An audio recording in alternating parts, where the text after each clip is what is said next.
America అధ్యక్షుడు Donald Trump పెట్టిన చిచ్చు కాలిఫోర్నియాలో రగిలిపోతూ ఉంది. ఇప్పటికే 5వ రోజు కాలిఫోర్నియా రాష్ట్రమంతా ఆందోళనలు, నిరసనకారులు చేస్తూ ఉన్నారు.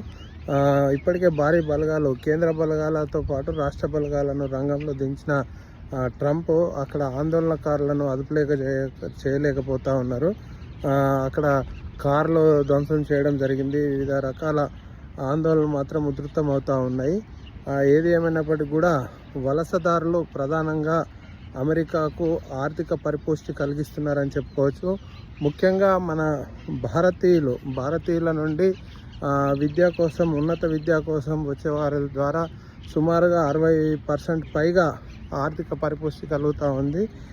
మిగతా దేశాలకు సంబంధించిన ఏవైతే ఉన్నాయో వాటి పరిస్థితి చూసినట్లయితే అక్కడి నుంచి కూడా సుమారుగా 20% పైగా ఆర్థిక పరిపుష్టి కలుగుతూ ఉందని చెప్పుకోవచ్చు. ఈ నేపథ్యంలో విద్యార్థులు అమెరికాకు రావడం వేస్తే మాత్రము ఆర్థికంగా చాలా వరకు అమెరికా దెబ్బతీస్తుందని నిపుణులు చెప్తా ఉన్నారు. ఇప్పటికే ఏదైతే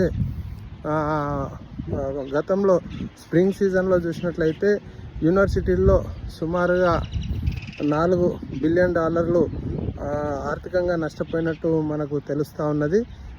ఇప్పుడు వచ్చే ఫాల్ సీజన్లో కూడా పూర్తి స్థాయిలో అడ్మిషన్స్ తీసుకోవడం జరగదు అనే అంశాలు మనకు తెర మీద కనపడతా ఉన్నాయి. ఈ నేపథ్యంలో అమెరికా ఆర్థిక పరిస్థితి చాలా అధ్వాన్నంగా తయారయ్యే పరిస్థితి ఉన్నట్లు విశ్లేషకులు చర్చించుకుంటున్నారు. అమెరికా నుండి శ్రీనివాస్.